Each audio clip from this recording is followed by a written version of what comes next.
Andy Lee, I'm the fire chief for Chelan County Fire District 6. Took it over 3 years ago. I was a volunteer here for 28 years before that. I've got a yearly budget right now of $430,000.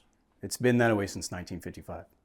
The district attempted to make a run at a levy in, I believe, in 2011 with there was no education to it. It was just thrown on a ballot and go for it. So we've stayed, with the Tim Iman initiative, we stayed at that 1% the whole time. Last year we had $12 million in growth. The district collected $3,000 out of that $12 million. If I was to top out our levy this year, it would still take me 8 years to get out of the deficit I'm in. We're falling behind. It's hard for us to maintain the trucks. I've got 4 engines that are 30 years old. One I've almost completely taken out of service because of rust issues. I attempt to do the maintenance myself unless it comes to a safety issue, just to save money in the budget. And when it comes to safety, we send them to a shop.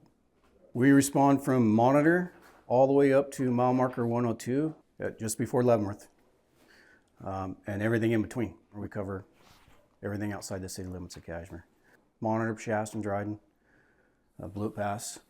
When I started, I had 28 volunteers. I'm up to 60 in 3 years.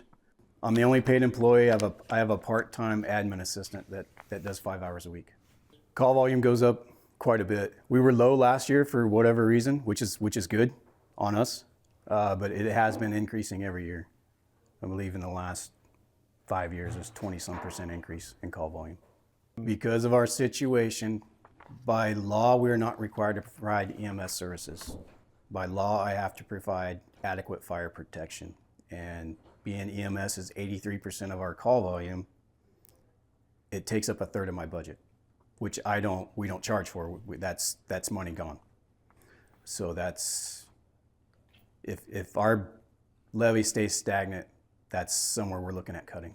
We still have Cascade Ambulance, we've got Ballard coming. The problem is you're going to be waiting on those units to show up. That's the big issue. And if Fire District cancels EMS, it affects everybody. It doesn't just affect us, it affects our taxpayers, it affects our partners. They're going to have to figure out a way to make that up, and it's truly unfortunate, but we have to provide the fire protection. This station's been here since the 50s. Hasn't been a fire station its whole life. At one point it was a kindergarten. One point there was a library here. The spot we're standing in now, the community actually built in the 60s with their own funds. So we share this with the community club. And if you look around, there's history here from the old Dryden High School, elementary school. So yeah, there's a lot of history here. We thought it was a good thing to not raise taxes. The former boards, fire chiefs, whatever it may be, and it's gotten to the point they let that go for too long, and now we're in the position we're in. No fault to anybody. It's just everybody. It was good intentioned.